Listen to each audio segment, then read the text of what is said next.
Bismillahirrahmanirrahim. Assalamualaikum warahmatullahi wabarakatuh.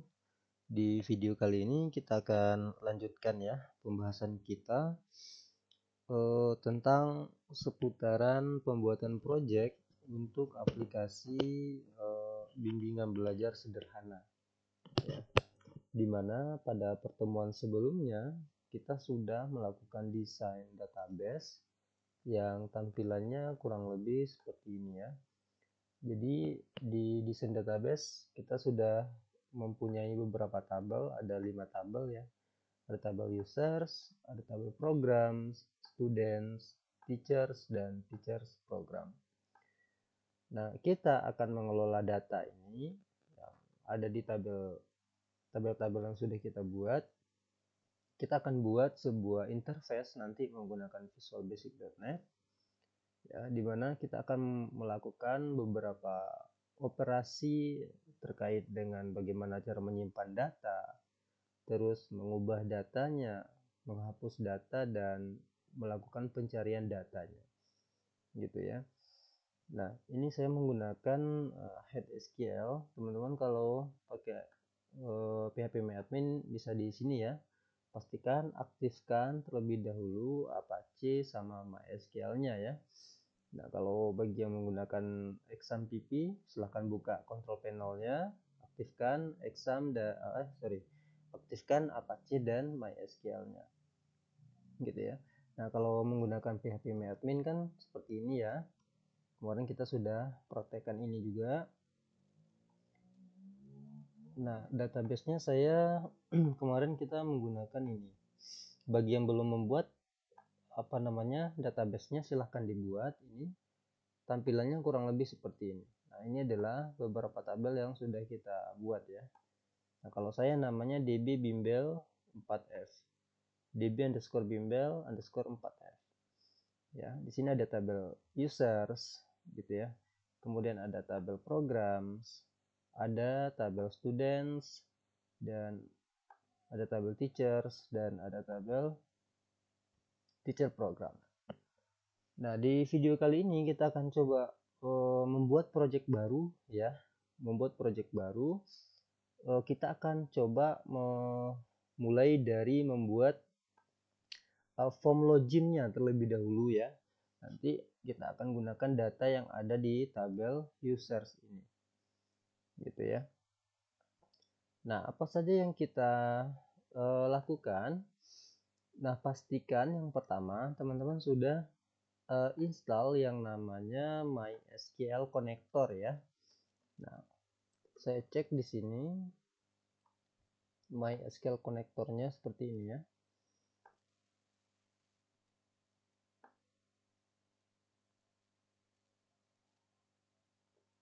Nah,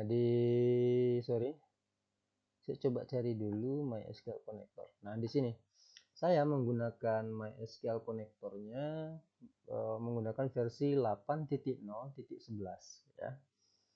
Ini disesuaikan aja dengan kebutuhan .NET Framework-nya. Oke, kalau sudah ini kita langsung lanjutkan membuat project baru ya. Nah, di pertemuan sebelumnya juga kita sudah membahas tentang ini ya, perintah dasar dari SQL ya. Bagaimana kita sudah menjelaskan bahwa ada beberapa sintaks yang ada di dalam operasi DML itu ya, Data Manipulation Language ya. Kita sudah praktekkan semua mulai dari insert ya untuk menyimpan datanya, terus bagaimana melakukan pemanggilan data menggunakan fungsi select, terus mengupdate data menggunakan fungsi update, dan menghapus data dengan fungsi delete ya. Nah, sekarang kita akan coba melanjutkan untuk mendesain sebuah interface menggunakan Visual Studio ya. Di sini saya ada dua versi, tapi kali ini saya akan menggunakan versi yang 2015. Saya ada versi 2019 dan ada versi 2015. Nah, karena kita di kelas menggunakan versi yang 2015, maka di sini saya menggunakan Visual Studio yang 2015 ya. Oke, sekarang kita buka aplikasi Visual Studio-nya. Nah, silahkan dibuka Visual Studio 2015-nya.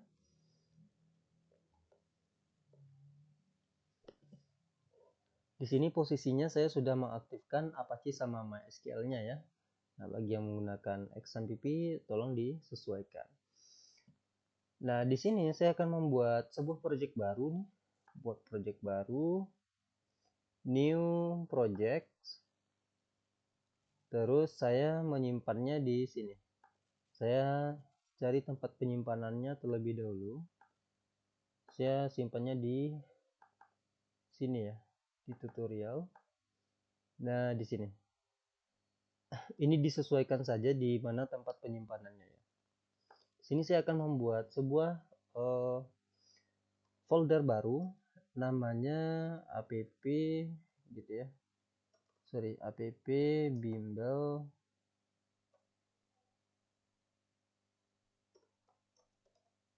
video. Nah, gini ya supaya nggak tercampur nanti dengan yang lain. Oke, ini tidak mesti sama dengan ini ya.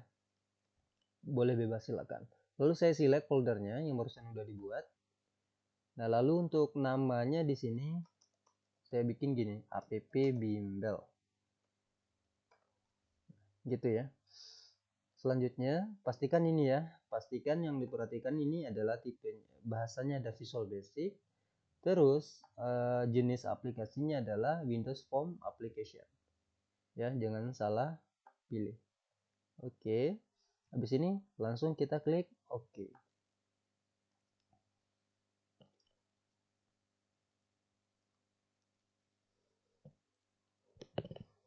Nah, maka di sini kita sudah berhasil membuat sebuah project gitu ya. Project baru, terdapat ada satu form di sini ya. Nah, selanjutnya apa yang kita lakukan? Selanjutnya kita akan menambah satu buah form lagi ya.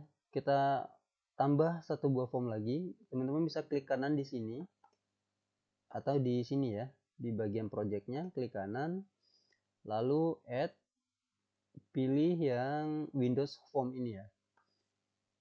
Pilih Windows Form, terus tipenya biarkan aja seperti ini Windows Form. Lalu nama dari formnya kita ganti menjadi ini, kita ganti form login. Seperti ini ya. Jadi kita akan membuat sebuah form login ya. Di sini nanti. Dan di sini kita akan coba desain sebuah form loginnya dengan menggunakan beberapa objek komponen ya. Nah, pertama saya akan menggunakan yang namanya label di sini ya. Menggunakan label di sini. Nah, kita akan menggunakan ini di sini di tabel users, kita akan menggunakan kolom email dan password ya untuk loginnya. Nah, ini saya hapus dulu terlebih dahulu. Nah, ini saya hapus ya. Saya hapus untuk tabel usersnya sehingga isinya masih kosong ya. Dan di sini saya coba masukkan satu buah data. Emailnya nanti saya bikin admin gini aja dulu ya. Ini nama lengkap,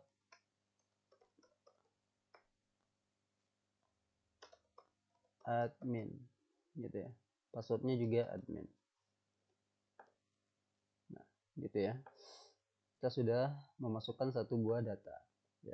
Ya sama, perintah ini sebetulnya kita menjalankan perintah yang kemarin itu, perintah SQL ya.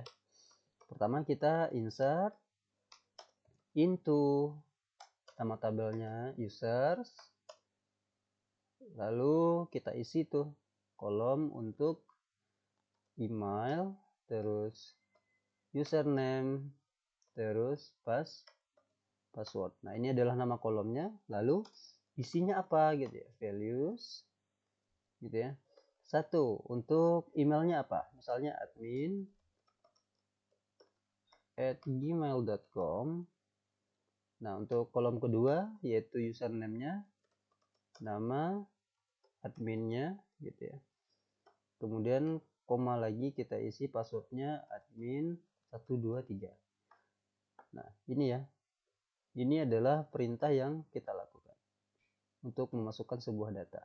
Nah, nanti sebetulnya di Visual Basic.net-nya kita melakukan operasi ini juga, gitu. Tapi dengan perlakuan yang berbeda. Oke, kita go. Nah, sama ya, hasilnya akan masuk ke sini juga. Sekarang kita punya 2 buah data. Nah, begitu. Kemudian kita kembali lagi ke Visual Studio-nya.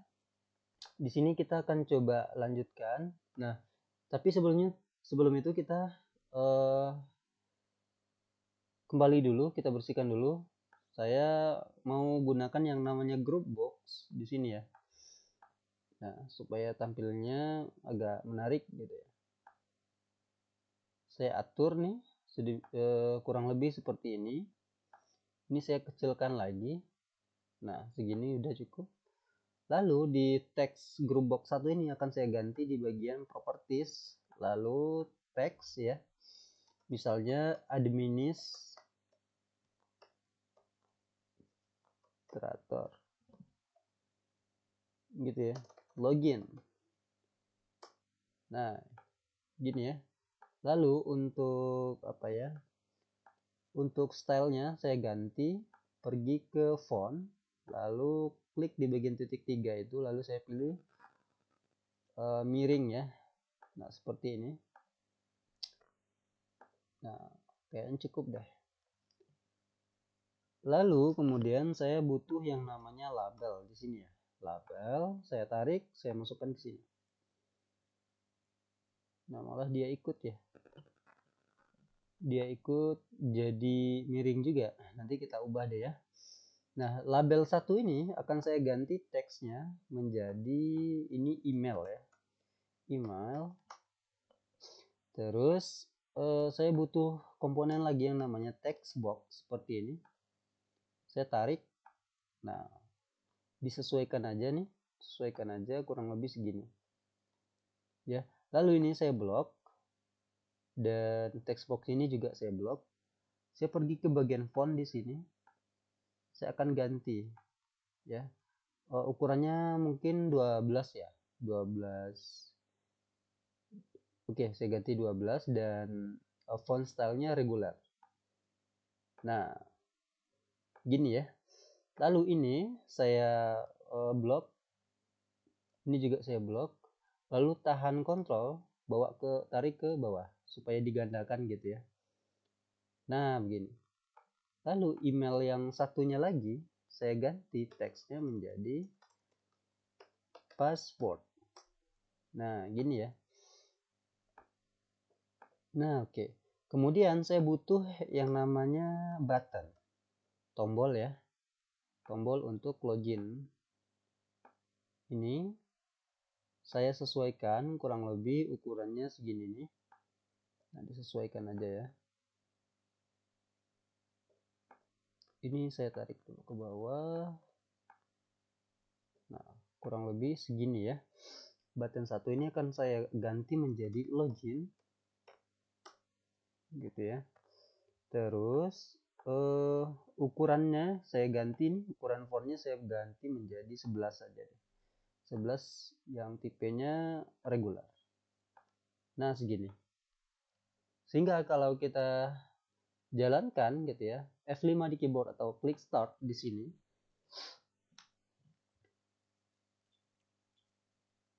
Sebentar, kita tunggu beberapa saat ya. Nah, problemnya adalah sekarang yang jalan adalah form 1 ya. Karena di dalam project ini kita punya 2 form. Nah, maka kalau kita ingin menampilkan form login ini, kita harus atur yang namanya startup aplikasi, startup formnya ya. Startup form. Caranya teman-teman klik kanan di bagian di sini, bagian projectnya, klik kanan, lalu properties, lalu pilih startup form. Nah, pilih itu form mana yang akan dijalankan pertama kali. Saya ingin form yang dijalankan pertama kali itu adalah form login gitu ya. Lalu saya coba jalankan lagi F5 di keyboard atau klik start di sini. Nah, maka yang tampil sekarang adalah form login ya. Nah, kemudian di bagian form login ini juga saya mau mengatur pada saat dijalankan pertama kali kan tadi ini ya, dia ke kiri ya. Nah, kita ingin dia berada di tengah layar kita. Kita atur yang namanya start position ini. Kita pilih yang center screen. Oke, kita klik start seperti ini. Nah, maka dia ada di tengah ini ya. Nah, seperti itu. Nah, kemudian supaya lebih menarik lagi tombol login ini, bagaimana kalau kita kasih icon ya, supaya lebih menarik. Tapi sebelum itu, saya sudah menyediakan ikonnya, nanti teman-teman dapat download ya. Saya punya icon di sini, isinya kurang lebih seperti ini ya. Isinya ada beberapa icon yang sudah saya download, dan di sini juga ada nih. Nah, folder icon ini saya copy, lalu saya pindahkan ke dalam bagian project yang sudah dibuat tadi ya. Saya buat projectnya di sini, lalu saya paste di sini, di bagian icons, gitu ya. Kemudian kita kembali lagi ke sini, kita akan menambahkan icon di sebelah text login ini. Caranya ada beberapa langkah yang perlu kita lakukan untuk menambahkan icon, gitu ya. Kemudian nah, di sini teman-teman pergi ke bagian yang image line ini. Nah, middle center ini kita akan ubah dia ke paling kiri ya, ke kiri. Terus text line juga kita ganti ke kiri juga. Nah, seperti itu kan berubah ya. Kemudian terus di bawahnya di bagian text image relation, overlay-nya kita ganti menjadi image before text. Ini ya. Nah, lalu kita pergi ke atas lagi, kita pilih yang bagian image ini, kita cari tuh gambar mana yang akan kita gunakan. Kita import, saya pergi ke icons, btn. Nah, di sini saya udah punya yang namanya btn sok.png ini ya. Kita open, lalu klik OK. Nah, maka tampilannya kurang lebih seperti ini ya. Nah gitu. Kalau kita jalankan kan agak lumayan cantik ya. Nah, seperti itu. Oke, untuk desainnya kurang lebih seperti ini. Sekarang kita akan melakukan pengkodingan ya. Sebelum itu, kita ubah dulu atribut name dari email dan password ini. Nah, di bagian email kita ganti atribut name-nya menjadi, kalau ini kan text box 1 kan ya, kita ganti menjadi txt gini, email. Gini ya. Terus untuk yang passwordnya juga kita ganti atribut name-nya menjadi txt password gitu ya. Kemudian di bagian tombol ini saya akan juga ganti gitu ya menjadi btn login gitu ya. Nah, seperti ini. Oke. Nah, sebelum kita melakukan pengkodingan, ada beberapa langkah yang perlu kita lakukan. Yang pertama, kita akan memanggil library MySQL Connector tadi ya. Kita akan menambahkan referensinya ke dalam project kita. Kalau kita cek di sini kan belum ada ya, yang namanya MySQL data. Caranya kita akan tambahkan itu. Teman-teman pergi ke sini di bagian projectnya, tapi pastikan MySQL konektornya sudah diinstal ya. Nah, kalau di 2015, mana dia? Kalau di 2015, caranya teman-teman klik kanan di bagian project, terus pergi ke properties, lalu di bagian reference di sini ya, reference, terus kita tambahkan ya dengan cara klik add di sini. Nah, teman-teman pergi ke sini dulu. Teman-teman ketik di sini MySQL. Nah, ini dia sebetulnya ya. Kalau tidak ada, teman-teman bisa cari di sini. Browse. Nah, ini saya sudah lakukan tadi ya. Kalau misalnya tidak ditemukan di sini, kalau ketika kita klik MySQL di sini kalau tidak ditemukan MySQL.data ini, teman-teman bisa cari browse, lalu klik browse di sini cari. Lalu teman-teman pergi ke bagian program files x86 ini. Ya, terus cari folder yang namanya MySQL. Ini. Terus kan ada folder MySQL connector ya, tergantung dari versi yang digunakan. MySQL connector, terus assemblies ini. Nah, versi MySQL connectornya berapa? Nah, lalu teman-teman temukan mysql.data.dll ini, klik add ya. Klik add. Nah, lalu centang yang ini, lalu klik OK. Nah, maka dia akan ditambahkan di sini nanti. Nah, kalau sudah, kita tutup ini, kita close. Lalu kita masuk lagi ke sini ya, di form loginnya. Nah, lalu di sini kita klik kanan di bagian tombol loginnya ya. Di bagian tombol login ini kita double klik. Nah, sebelum kita melakukan aksi ya, melakukan penulisan coding di dalam tombol login ini, kita panggil dulu library MySQL connector-nya ya.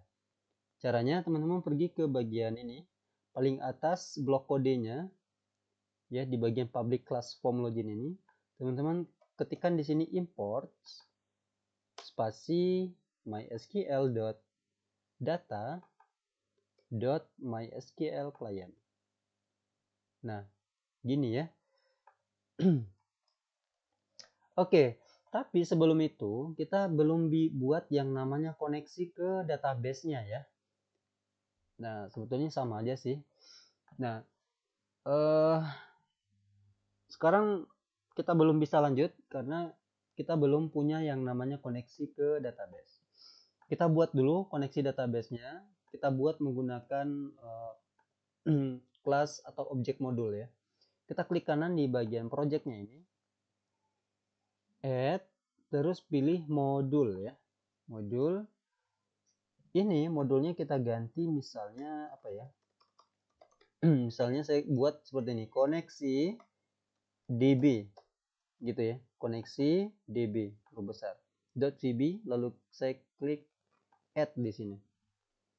Nah, maka akan diciptakan sebuah dua blok kode modul, nama modulnya koneksi DB. Terus di sini saya panggil import ya, mysql.data.mysql client. Nah, di sini kita akan menuliskan beberapa script untuk koneksinya.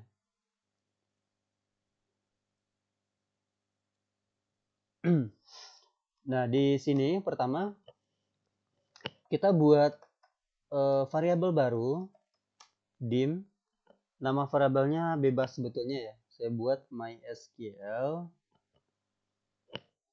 connect gini aja ya. MySQL connect gini.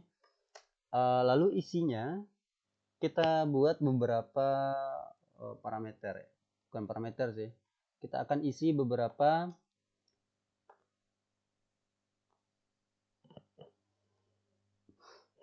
isian. Yang pertama tentang servernya ya. Kita tuliskan seperti ini, server.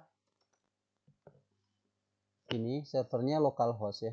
Localhost atau IP dari komputer lokalnya 127 juga bisa ya. Kita coba yang localhost terlebih dahulu. Terus ada yang namanya database ya, database seperti ini. Nah, nama database-nya apa nih? Kalau saya kan nama database-nya ini ya, db_bimbel_4f. Saya copy ini, lalu saya masukkan di sini. Terus titik koma lagi. Usernya apa? Nah, secara default kalau teman-teman pakai yang namanya Laragon ataupun XAMPP gitu ya, dia secara default dia root ya. Nah, itu bisa dilihat di sini di bagian home, pergi ke home di bagian phpMyAdmin-nya, lalu user accounts di sini. Nah, di bagian root ini kan ada ya. Nah, dia tanpa untuk username-nya root katanya. Sedangkan passwordnya tidak pakai password, kosongkan berarti. root, kemudian koma, titik koma lagi, teman-teman ketikkan password, ini ya, password, isinya kosong, biarkan seperti itu. Oke. Nah, biasanya kalau saya menggunakan Laragon itu udah jalan seperti ini ya. Ada beberapa kasus yang menggunakan XAMPP, dia tidak bisa connect, katanya tidak diizinkan, apa namanya, SSL-nya tidak terhubung gitu ya. Maka kita tambahkan beberapa isian lagi. Teman-teman bisa tuliskan SSL seperti ini, SSL mode, nilainya non, seperti ini ya. Nah, kurang lebih seperti itu aja yang ini. Nah, saya coba perkecilkan lagi ya, menjadi 100%. Nah, ini script yang barusan kita buat. Terus, coba kita perbesar lagi. Kita tambahkan beberapa baris kode lagi. Kita buat, apa ya, variabel global di sini, public. Kita buat ini aja, koneksi gitu ya. Koneksi S new MySQL connect.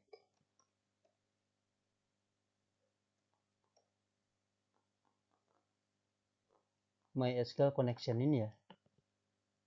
MySQL connection, lalu nah isi dari parameternya kita ambil yang variabel yang ini. Variabel MySQL connect ini ya. Nah, gitu. Nanti supaya ini bisa kita panggil di tempat lain gitu ya. Misalnya di form login. Nah, ini kita bisa panggil nanti karena dia variabel global. Nah, kemudian kita akan menyiapkan beberapa hal lagi. Di sini kita buat variabel global lagi, public. Kita buat namanya menjadi apa ya? Data adapter ya. S MySQL data adapter. Nah, seperti ini. Isinya secara default kita bikin nothing aja. Nothing gini ya. Kemudian kita buat lagi public. Nama variabelnya cmd aja deh, cmd. Kemudian s. Nah, ini bisa kita lakukan operasi ini ya, MySQL comment. Ini untuk kita bisa melakukan operasi SQL-nya, SQL comment-nya. Terus secara default dia juga nothing ya.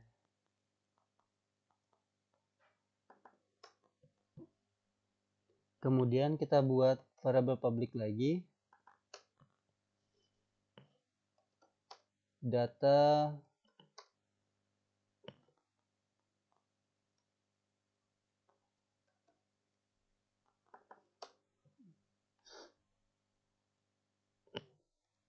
data table ya. Data table seperti ini. Data table. Kemudian kita buat variabel public lagi. Namanya data reader ya. S MySQL data reader. Nah, seperti ini.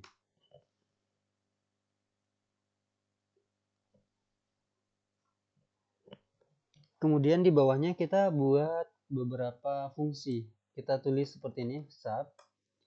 Nama fungsinya apa ya? Open gitu ya. Connect gini aja ya. Connect. Nah, seperti ini. Isinya kita akan melakukan menggunakan try catch di sini ya. Misalnya di sini saya akan buat try seperti ini, try. Lalu di bagian catch-nya saya akan tampilkan pesan nanti. Misalnya message box, untuk mengetahui letak kesalahannya di mana gitu ya. ex.message gini ya. Oke, nah di bagian blok kode try ini kita akan cek nih kondisi apakah if not sepertinya. Apakah sebuah koneksi itu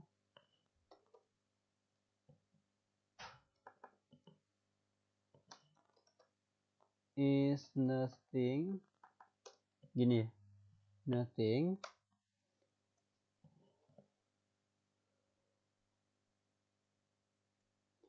kalau koneksi itu tidak ada gitu maksudnya, maka tutup tuh koneksinya, koneksi dot close.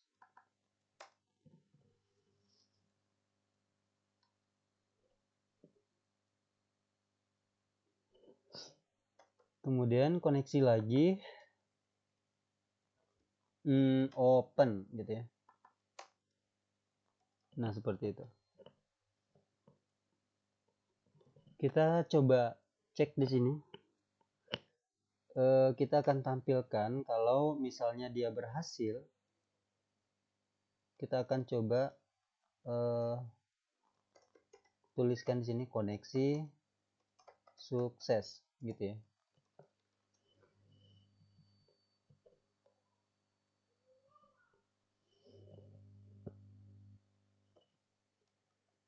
Nah mungkin untuk koneksinya kurang lebih seperti ini dulu ya. Seperti ini dulu, kita coba panggil kita coba lihat di bagian form login.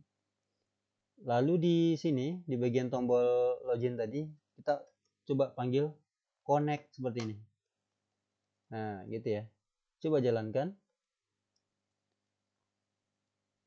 Saya coba klik login. Nah koneksi sukses. Artinya kita sudah terhubung ke database MySQL-nya ya. Nah oke.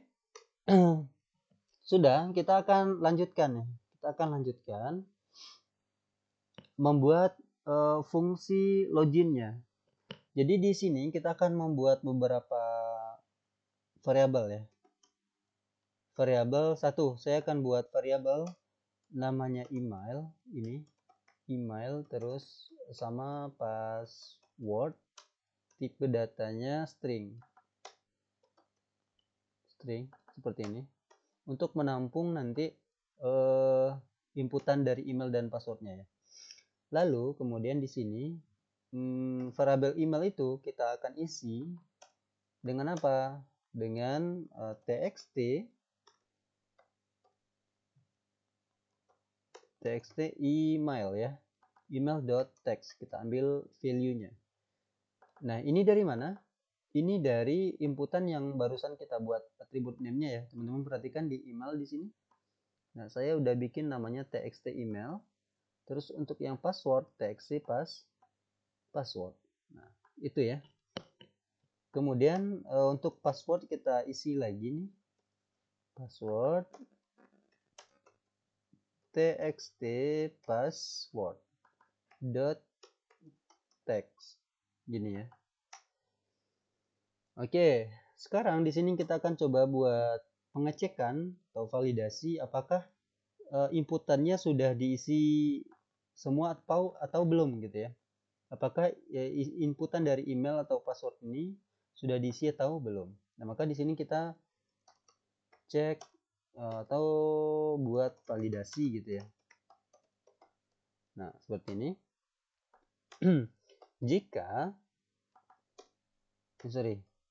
Jika gini, email itu sama dengan kosong atau password itu sama dengan kosong, maka kita tampilkan pesan di sini, message box gini ya, email atau password wajib diisi gitu ya. Nah gini, kemudian selain dari itu artinya keduanya sudah diisi gitu ya, artinya keduanya sudah diisi, maka kita lakukan query-nya nih. Pertama kita panggil ini pakai try seperti ini supaya kita enak deteksinya kesalahannya nanti di mana. Try, kemudian jangan lupa di bagian catch ini kita tampilkan tuh message box supaya pesan kesalahannya akan kelihatan nanti. ex.message seperti ini ya. Kemudian di bagian blok code try ini kita buat yang pertama kita panggil fungsi connect tadi ya. Connect ini. Terus saya tuliskan di sini cmd. Nah, ini akan kita panggil buat objek baru yang namanya MySQL comment ini ya. Comment. Nah, sebetulnya kita manggil yang ini ya. Tadi kan kita sudah buat ini, buat objeknya. Dan isinya kan MySQL comment-nya masih kosong. Nah, sekarang kita akan gunakan dengan cara buat objek baru di sini ya. Nah, isinya apa nih? Nah, di sini kita akan memasukkan perintah SQL-nya. Tapi jangan lupa di sini parameternya koneksi gini ya. Nah, gitu. Kemudian di sini kita akan coba melakukan pemanggilan data. Ya. Kita ambil dari tabel users ini. Oke, kita cek select gitu ya. Apa ya? Satu email. Terus password from users, ini nama tabelnya ya, where gitu ya, where email karena nama kolomnya email. Nah, gini, kutip 1, kutip 2 di dalamnya, lalu kita kasih simbol dan seperti ini supaya kita bisa membaca, mengambil nilai dari emailnya. Ya, langsung berarti kita tuliskan email di sini. Email, oke.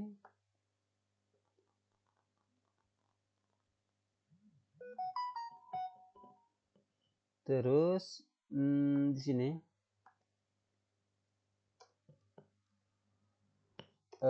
email dan apa lagi? Password gitu ya. Password. Nah, kutip 1 seperti ini, kutip 2 di dalamnya, lalu simbol dan 2 seperti ini. Kita panggil variabel password. Nah, gini. Oke. Lalu kemudian di sini saya enter. Lalu kita jalankan ini ya. Fungsinya. Di sini saya buat fungsi dr seperti ini. Lalu sama dengan cmd kita cmd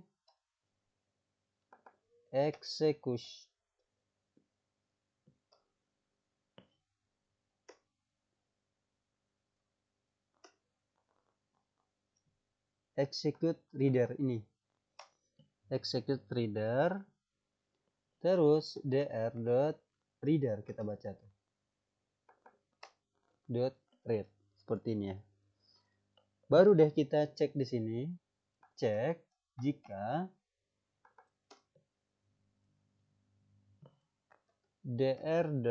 apakah isi dari data yang sudah kita baca itu ditemukan barisnya gitu ya.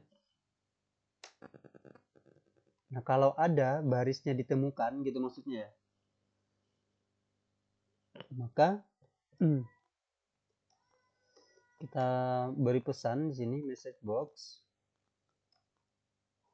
login sukses gitu ya. Nah, kalau tidak gitu ya. Gimana nih? Kalau tidak else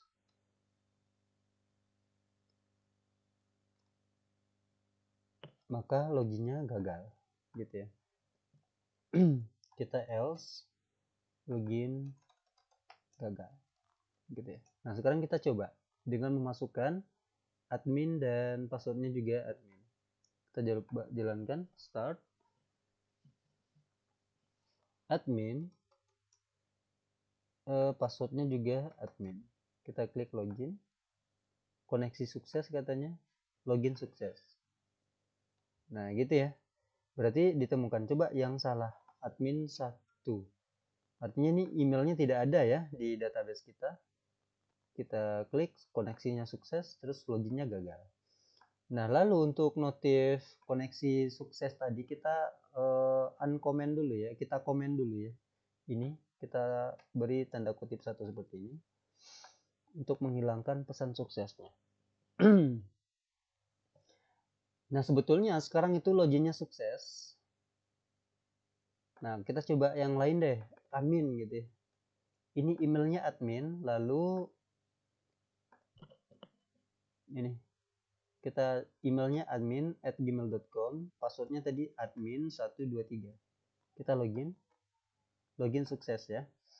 Ini misalnya nggak ada passwordnya, admin aja misalnya, login gagal. Karena untuk email admin, passwordnya bukan admin, tetapi admin123. Gitu ya.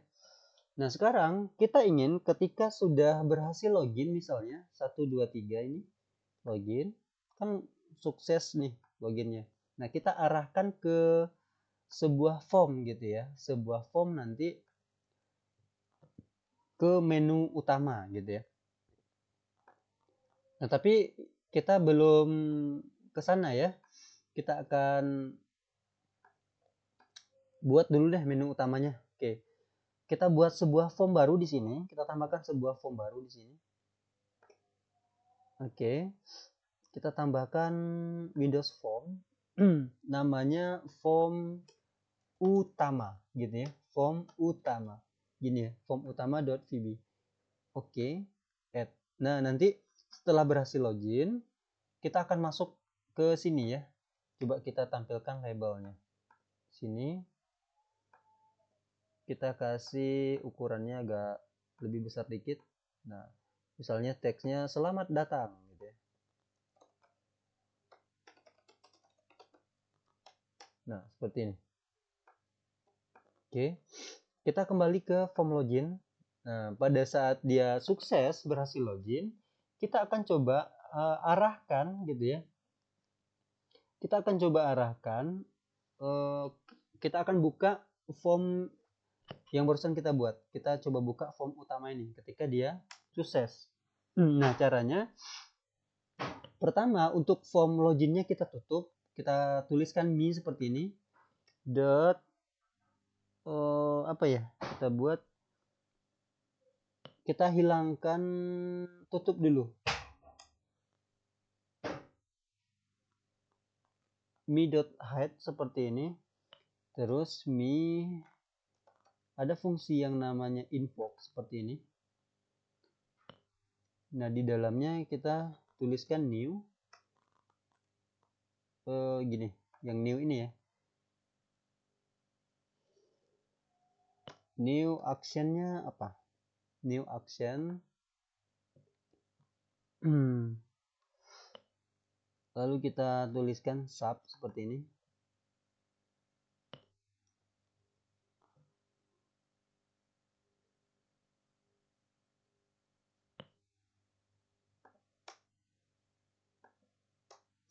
Sub. Nah, lalu kan dia otomatis nutup end sub tuh. Kemudian kita ketikkan di sini dim. Kita buat variabel baru. Buka menu gitu ya. Buka menu utama.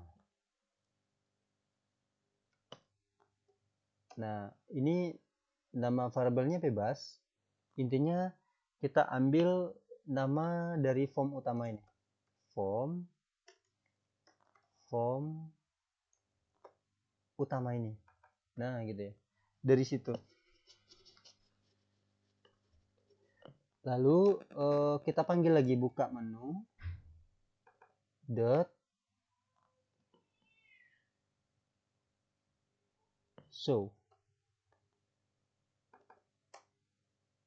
Nah, gitu ya.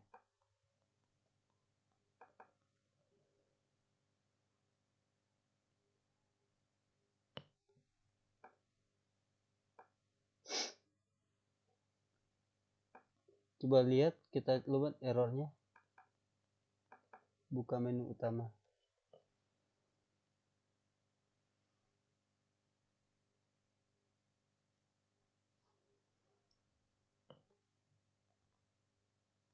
Oh iya, saya salah ketik ya. Invoke. Oh iya, kita belum ini. As new gini ya. Nah, seperti ini. Nah, gini. Ada yang kurang.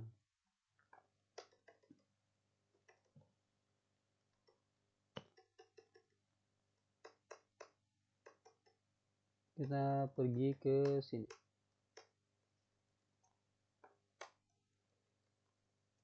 Nah, errornya hilang ya. Kita coba jalankan. Nah, misalnya saya ketik admin di sini. Admin. Kemudian passwordnya juga admin. Ini ada ya. Di sini admin dan passwordnya juga admin. Kita klik login. Login sukses. Nah, maka form login akan ditutup, maka dia akan masuk ke menu utama ini. Gitu ya. Nah, untuk login kita cukupkan sampai di sini dan kita akan lanjutkan untuk mengelola data yang ada. Sorry, kita akan lanjut ke ini nanti. Membuat form baru untuk tabel programs ini ya. Nah, karena durasinya udah lumayan panjang ini juga videonya kita cukupkan sampai di sini, akan kita lanjutkan di video berikutnya. Terima kasih ya. Assalamualaikum warahmatullahi wabarakatuh.